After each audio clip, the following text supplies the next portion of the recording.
Hello students, this is Abhishek Verma and welcome to our channel विद्यास थलीवाले sir. So students, आज हम आपके लेकर आए हैं क्लास 8 सीबीएसई एनसीईआरटी का ज्योग्राफी का third chapter mineral and power resources का 16th वीडियो लेक्चर। जी हाँ, ये हमारे इस थर्ड चैप्टर ज्योग्राफी के मिनरल एंड पावर रिसोर्सेज का 16th और आखिरी वीडियो लेक्चर है। जी हाँ, आज के इस वीडियो लेक्चर के साथ हमारा चैप्टर समाप्त हो जाएगा। तो आप पूरा चैप्टर इस तरह से रैप अप कर देंगे आज हम, और इसके पूरे नोट्स आप प्रिपेयर कर लीजिएगा। आप तक के हमने इस चैप्टर के पूरे 50 वीडियोस ला चुके हैं, जिसमें हमने मिनरल्स की बात की है, मिनरल्स के टाइप्स की बात की है, डेफिनेशन देखा, उसका एक्सट्रैक्शन, उसका डिस्ट्रीब्यूशन, क्लासिफिकेशन, ये सब पढ़ा। उसके बाद हमने पावर रिसोर्सेज पढ़े, जिसमें हमने कन्वेंशनल सोर्सेज ऑफ एनर्जी और non conventional sources of energy, इन दोनों के टाइप पढ़े। जिसमें हमने नॉन कन्वेंशनल बहुत सारे टाइप पढ़े, सोलर, विंड, जियो थर्मल, टाइडल, ये सब पढ़ा हम। और अब पढ़ने जा रहे हैं हम बायोगैस के बारे में। जी हाँ, आज हम पढ़ेंगे कि बायोगैस क्या होता है, बायोमास एनर्जी जैसा क्या होता है, इस सब की बात हम करने वाले हैं।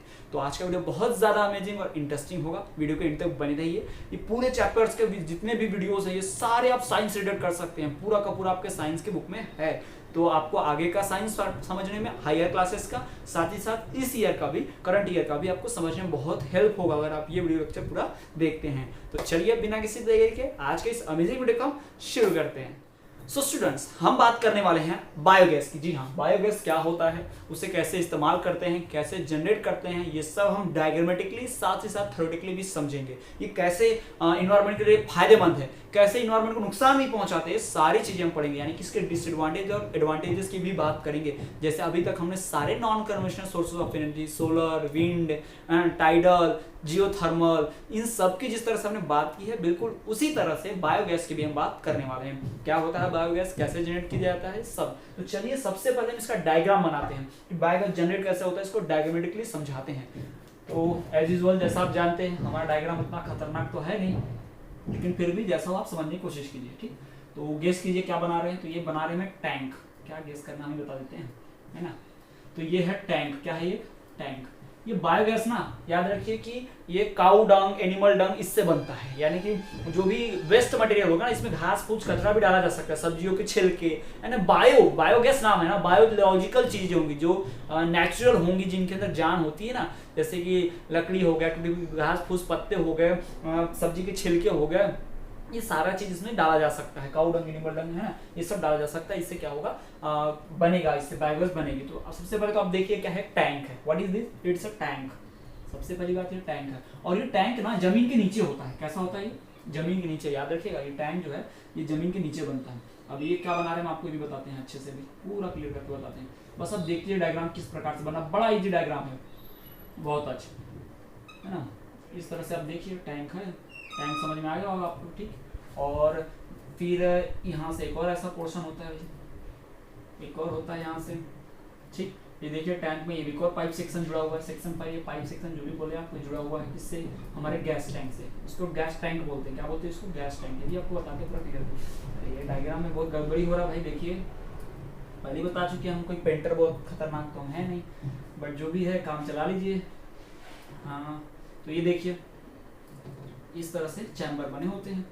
ये चैम्बर क्या करते हैं आपको पूरा क्लियरली भी समझाते हैं, ध्यान से देखिए। चलिए देखिए, सबसे पहली बात तो ये है टैंक। क्या है? This is tank. It is known as gas tank. किसके नाम से जानते हैं इसको? गैस टैंक के नाम से जानते हैं। चलिए इसको डायग्राम बनाना है तो बाहर इसको अपन नाम देंगे बायोगैस प्लांट। क्या नाम है ये? Biogas plant. देखिए, है ना, लेबलिंग करना बहुत जरूरी है किसी भी डायग्राम का, चाहे साइंस हो, एसएसटी हो, कोई भी सब्जेक्ट हो। अगर आप डायग्राम बना रहे हैं तो उसका लेबलिंग जरूर कीजिए भाई। तो इसका नेम दे दिया हमने बायोगैस प्लांट। क्या नाम है इसका? Biogas plant. और ये चीज क्या है? ये है tank. What is this? It's a tank, है ना। ये क्या है? टैंक है, गैस टैंक है भाई। क्या है? गैस टैंक है। इसमें गैस जमा होगी, ठीक है। इसके अंदर हम जो भी अपना घास फूस बायोलॉजिकल चीज डालेंगे तो इससे यहाँ पर जनरेट होगी क्या? गैस। अब गैस ऐसे बना सकते हैं, आप कैसा बना सकते हैं? ऐसी गैस बनाएंगे हम, बाकी आप देखते रहिए, ठीक है।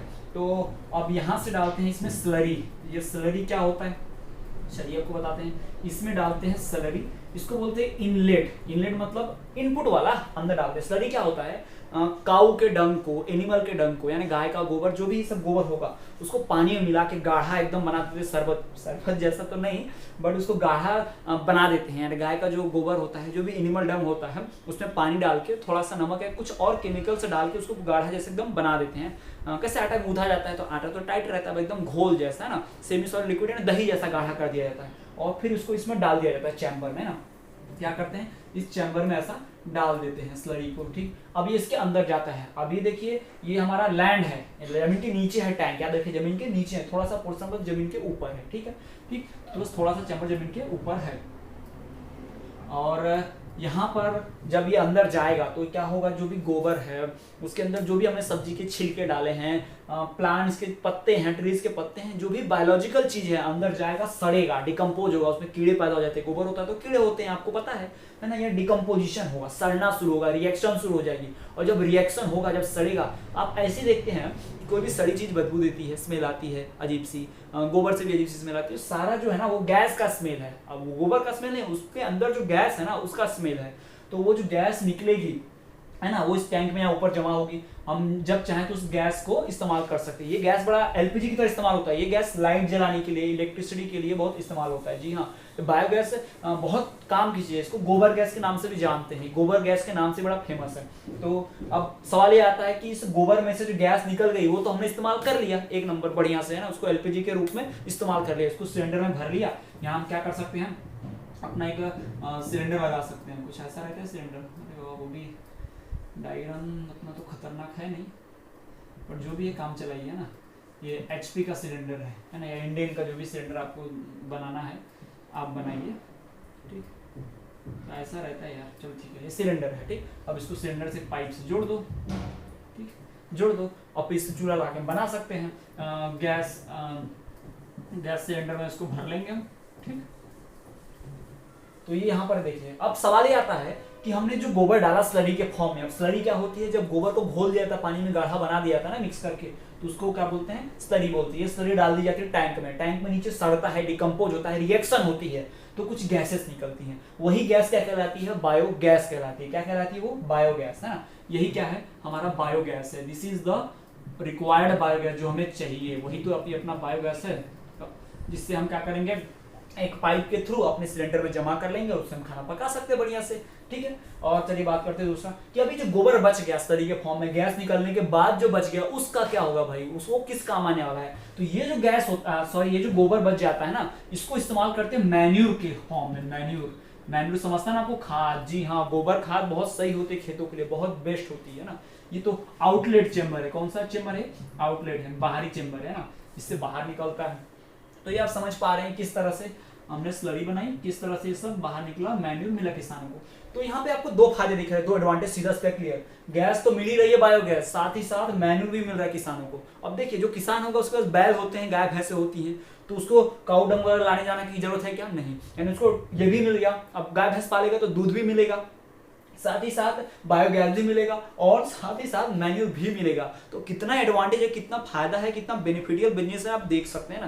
किसान बहुत आसानी से कर सकता है, ना गोबर ढूंढने की जरूरत है, ना कुछ। और क्या करना है, एक बार प्लांट तो सेट करना है, बस टैंक लगाना है, इस तरह से चेम्बर बनाना है, बस हर बार गाय गोबर करती रहेगी, हमको मिलते रहेगा गैस, है ना। तो थोड़ा ज्यादा चाहिए होता है अमाउंट में, ज्यादा एनिमल चाहिए होंगे, गाँव से जमा भी किया जा सकता है इकट्ठा घर से, है ना। तो इस तरह से पूरा जो वर्किंग प्रोसेस आपके सामने में रख दिया है, कैसे बायोगैस बनता है, क्या प्रोसेस होती है, ठीक है, क्लियर है। फिर से एक बार एक्सप्लेन कर देते हैं। This is gas tank. इस गैस टैंक में काऊ डंग, एनिमल एक्सक्रीटा इसमें डाला जाता है, या फिर कुछ भी ऐसा बायोलॉजिकल चीज जो सड़ने के बाद, जैसे सब्जियों का छिलका होगा, घास फूस, पेड़ पौधे जो सड़ते हैं, डिकम्पोज होते हैं, उसको इसमें डाला जाता है। कैसे फॉर्म में, स्लरी। स्लरी मतलब क्या होता है, जब गोबर वगैरह इन सब चीजों, वेस्ट मटेरियल को पानी में घोल के गाढ़ा जैसा बनाया जाता है और उसे डाल देते, स्लरी बोलते हैं। कभी स्लरी जब सड़ती है, डिकम्पोज होती है, अंदर रिएक्शन होता है इस टैंक में, है ना, इस इनलेट चेम्बर से डाल देते हैं, यहाँ जमा होकर सड़ता है, डिकम्पोज होता है, क्या फॉर्म होती है, गैस। ये गैस हम ऊपर से जमा कर लेते हैं। देखिए नीचे क्यों बनाया सिलेंडर के, गैस का आदत हमेशा ऊपर जाने का। गैस की प्रॉपर्टी होती है, आप कुछ भी जलाओ, धुआं हो, कुछ भी हो, हमेशा ऊपर जाता है गैस, है ना।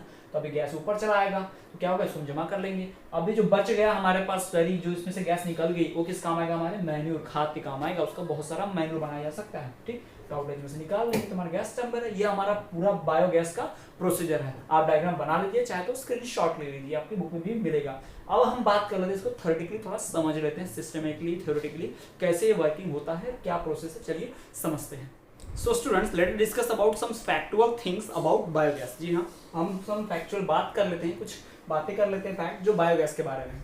सबसे पहली बात, it is an accident fuel, बहुत अच्छा फ्यूल है। जैसे कि सीएनजी एलपीजी होता है ना, लगभग वैसा ही, बिल्कुल उतना तो नहीं, बट हाँ लगभग उतना ही क्या होता है, एक्सीलेंट, बहुत अच्छा फ्यूल है। पेट्रोल डीजल से तो बहुत बढ़िया फ्यूल है ना, उसके इस्तेमाल में ना लकड़ी जलाने से अच्छा है, कोयला जलाने से अच्छा है कि बायोगैस का इस्तेमाल करो, सबसे सही है इनमें से। दूसरी बात, इट इज ऑब्टेन्ड बाय, मतलब harnessed by decomposition of animal excreta. Animal excreta बोला इसका मतलब बकरी का भी चलेगा एक्सक्रीटा, ऐसा नहीं है। एनिमल एक्सक्रीटा मतलब यहाँ पे जनरली काऊ, ऑक्स, बुफेलो, इन सब की बात चल रही है, जिनका गोबर ज्यादा रहता है ना, उनके बात कही जा रही है। खासकर काऊ डंग बहुत ज्यादा बेस्ट होता है ना, उसमें से बायोगैस बहुत ज्यादा निकलती है, तो उसी का इस्तेमाल किया जाता है। मल्टीपर्पज बेनिफिट्स है इसके। मल्टीपर्पज मतलब ढेर सारे भाई, बहुउद्देशीय, बहुत सारी इसके पर्पज है, बहुत सारी चीजें हो जाती हैं इससे। जैसे कि मैंने आपको पहले बताया, ये काम कौन करेगा बायोगैस का, जिसके पास गोबर होगा ढेर सारा। गोबर कहाँ से आएगा, जिसके यहाँ खूब सारे जानवर होंगे, तो जानवर होगा मतलब वो डेयरी फार्मिंग करता होगा मे बी, या ढेर सारे जानवर है तो मिल्क भी मिलता होगा, यानी मिल्क प्रोडक्शन भी हो गया, एनिमल हस्बेंड्री होगी, जानवरों का पालन हो गया, साथ ही साथ गोबर मिल गया, तो बायोगैस जनरेट कर लिया। साथ ही साथ उस बायोगैस से हमने मैन्यूर भी तो बना लिया ना, उस गोबर से, एक्सक्रीटा से मैन्यूर भी जनरेट हो गया। मैन्यूर जनरेट हुआ तो खेत में डाल दो, फसल भी और अच्छी हो गई। यानी पूरा किसान के काम का यहाँ पर है ना, किसान पूरा इस्तेमाल कर सकता है, घर चला सकता है, खेत चला सकता है, सब कुछ मैनेज कर सकता है। साथ ही साथ साइड इनकम भी कमा सकता है। कैसे, वो दूध बेच के एनिमल हस्बेंड्री का, या फिर मैन्यूर बेच के, या जरूरत से ज्यादा बायोगैस जनरेट कर ले रहा है अपने खुद के इस्तेमाल से ज्यादा, तो दूसरों को बेच भी सकता है बायोगैस। सारा इस्तेमाल कर सकता है कौन, किसान, है ना। मल्टीपर्पज बेनिफिट, जैसे कि बायोगैस प्लस मैन्यूर मिलता है, और बहुत सारे मैन्यूर हर साल बायोगैस क्या करता है, बहुत सारा मैन्यूर प्रोड्यूस करता है। और इसका मैन्यूर जो है ना, वो खेतों के लिए बहुत बेनिफिट है। सॉइल की फर्टिलिटी, नेचुरल फर्टिलिटी को बढ़ाने के लिए बहुत ज्यादा बेनिफिट है। खेत में अगर हम केमिकल खाद डालेंगे, यूरिया हो गया, फॉस्फेट हो गया, तो क्या होगा, खेत में पाए जाने वाले जो कीड़े हैं, जैसे कि अर्थवॉर्म हो, वहाँ पर इंसेक्ट है ना, वो क्या करता है, मिट्टी को चालता है, मतलब मिट्टी को खाता है, मिट्टी को वो नरम बनाता है, तो प्लांट्स की रूट्स अंदर तक जाती हैं, यानी वो प्लांट्स की मदद करता है, फ्रेंडली है वो प्लांट्स के लिए। लेकिन जैसे हम यूरिया डालते हैं, वो अर्थवॉर्म मरने लगते हैं, दूसरे कीड़े मकोड़े मर जाते हैं खेत में, तो खेत की नेचुरल फर्टिलिटी खराब हो जाती है। बट हम गोबर खाद डालेंगे ना, तो गोबर में तो और अर्थवॉर्म और कीड़े मकोड़े आते हैं, यानी खेत की नेचुरल फर्टिलिटी को कोई नुकसान नहीं पहुंचता है। यानी मिट्टी में रहने वाले जो कीड़े हैं, जिससे प्लांट को नुकसान नहीं पहुंचता या छोटा फायदा पहुंचता है, वो कीड़े मकोड़े वो इनसे ज्यादा बढ़ जाते हैं। किसके इस्तेमाल से, गोबर खाद के इस्तेमाल से। यानी कि हमें बायोगैस में क्या, बायोगैस से बहुत सारे फायदे हैं। सबसे पहला एनिमल हस्बेंड्री हो गया, मिल्क प्रोडक्शन हो गया, बायोगैस मिल गई, मैन्यूर मिल गया, खेत में हमने अच्छा खाद दे दिया, तो अच्छा सारा हमारा प्रोडक्शन भी हो गया, हार्वेस्टिंग बहुत अच्छी हो गई, क्रॉप प्रोडक्शन बहुत अच्छा हो गया। तो ये सारी चीजें हम कर सकते हैं किससे, बायोगैस से। तो ये बायोगैस जो है मल्टीपर्पज बेनिफिट वाला है ना, मल्टी बेनिफिट्स वाला काम है हमारे लिए। तो ये तो हो गया इसके अच्छी बातें सारी। अब हम बात करते हैं इसके कुछ एडवांटेजेस और डिसएडवांटेजेस की। जी हाँ, कि इसका नुकसान क्या है, इसका फायदा क्या है, उसकी बात कर लेते हैं। What are the benefits and losses और एडवांटेजेस और डिसएडवांटेजेस ऑफ बायोगैस। पहली बात आप ये भी ध्यान रखिए कि इसको, इस काम को करना मुश्किल भी है और थोड़ा कॉस्टली भी है। जी हाँ, डिफिकल्ट है, क्योंकि टैंक सेटअप करो, खूब सारा चाहिए होगा हमें एक्सक्रीटा, है ना, और उसके बाद फिर कॉस्टली इसलिए है कि टैंक सेटअप करने में पैसा बहुत लगने वाला है भाई, है ना, ये सारी चीजें हैं। तो चलिए इसी के बाद हम इसकी टॉपिक पर ही कंटिन्यू कर लेते हैं, एडवांटेजेस और disadvantages. So students, let us discuss about the advantages and disadvantages of biogas. जी हाँ, हम बायोगैस के नफा और नुकसान की बात करेंगे, क्या फायदे हैं क्या नुकसान है। तो चलिए सबसे पहले हम बात करते हैं इसके एडवांटेजेस की, क्या क्या फायदे होते हैं बायोगैस से। सबसे पहली बात, low cost easy to operate, कम पैसे में खर्चे हो जाता है। जिसके यहाँ गाय भैंस है उसका तो गोबर खरीदना नहीं है ना, मैन्यूर भी खरीदना नहीं पड़ेगा, बहुत कम पैसे में हो जाएगा सारा काम। इजी टू ऑपरेट, चलाना बहुत आसान है, कोई बहुत बड़ा टेक्निकल नॉलेज नहीं लगता, आपने देखा, बस टैंक बनाना है, स्लरी घोल के डाल देना है, कोई बड़ा इसमें दिमाग नहीं लगाना, साइंटिफिक चीज नहीं है, रॉकेट साइंस नहीं है, बहुत आसान चीज है, सिंपल मेथड से फट से किया जा सकता है।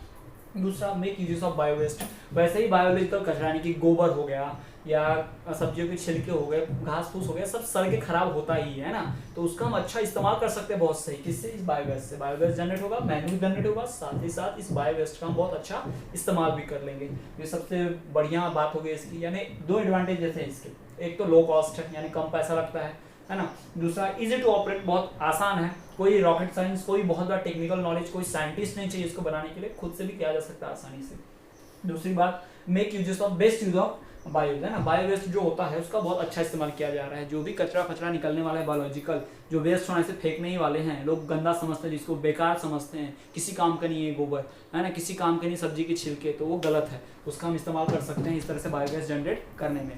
तो ये तो बात होगी इसके एडवांटेजेस की। अब हम समझते हैं कि इसके एडवांटेजेस के नुकसान क्या है। सबसे पहली बात, it causes greenhouse effect. जी हाँ, ये ग्रीन हाउस इफेक्ट करता है। ग्रीन हाउस इफेक्ट मतलब बायोगैस के साथ साथ हार्मफुल गैस भी इसमें निकलती है। बायोगैस में जो गैस है ना वो मीथेन होती है, और मीथेन गैस मतलब CH4, मीथेन ऐसी गैस होती है जो बहुत ही हार्मफुल है। हार्मफुल मतलब वो हमारे अर्थ पे जो ओजोन लेयर उसमें छेद कर देती है, नुकसान पहुंचाती है, हमारे अर्थ का टेम्परेचर बढ़ाती है, अर्थ को हीट करती है, तो गर्मी ज़्यादा लगती है हम लोग को, है ना, बारिश कम होती है, ये सारा नुकसान होता है इसी वजह से। यानी फायदे तो है, बायोगैस दे रहा है, मैन्यूर दे रहा है, बट ये ग्रीन हाउस इफेक्ट भी कॉज करता है, जिससे हमारे इन्वायरमेंट को नुकसान पहुंचता है। तो इको फ्रेंडली हम नहीं बोल सकते इसको। दूसरी बात, difficult to find input material. जी हाँ, इसमें जो इनपुट मटेरियल डालना है यानी कि स्लरी यानी गोबर, ये बहुत डिफिकल्ट है। अगर आपके यहाँ एनिमल हस्बेंड्री है तो ही है, वरना एनिमल हस्बेंड्री नहीं है तो फिर आप कहाँ से गोबर इकट्ठा करेंगे, है ना, कहाँ से लाएंगे, कितना सारा लाएंगे, तो बहुत प्रॉब्लम होता है। स्लरी बनाना भी थोड़ा डिफिकल्ट है, घोलना, बनाना, डालना, तो ये इस तरह से बहुत मुश्किल होता है इसके इनपुट मटेरियल्स को डालने में, ना थोड़ा मेहनत लगता है, डिफिकल्ट है। ये इसके क्या है, डिसएडवांटेजेस। ठीक, तो ये हमने बात कर ली बायोगैस के एडवांटेजेस की, साथ ही साथ इसके डिसएडवांटेजेस की। तो यहाँ पर हमारा वीडियो लेक्चर खत्म होता है और साथ ही साथ हमारा चैप्टर भी दी होता है। तो आज के इस वीडियो लेक्चर में इतना ही। आई होप आपको पूरा लेक्चर समझ में आया होगा, पूरा चैप्टर आपने क्लियर समझा होगा। कोई भी डाउट है तो कमेंट कीजिए, हम आपके डाउट दूर करने की पूरी कोशिश करेंगे। और नोट्स प्रिपेयर कर लीजिए, इस चैप्टर का अच्छे से टेस्ट होगा, आपको ध्यान से पढ़ना है। और चलिए इसी तरह देखते रहिए हमारा चैनल विद्यास्थली वाले सर। चैनल को आपने सब्सक्राइब नहीं किया अभी तो सब्सक्राइब कर दीजिए, बेल आइकॉन दबा दीजिए, ताकि नया चैप्टर जैसे हम वीडियो अपलोड करेंगे आपको तुरंत नोटिफिकेशन सबसे पहले मिल जाए। साथ ही साथ अपने फ्रेंड्स को बोलिए वो भी चैनल को सब्सक्राइब करें, वो भी नॉलेज गेन कर पाएंगे, इससे बहुत फायदा है। फ्री चैनल है, कोई कॉस्ट नहीं है। ठीक, तो चलिए इसी तरह देखते रहिए, हमारे चैनल पर बने रहिए, विद्यास्थली वाले सर।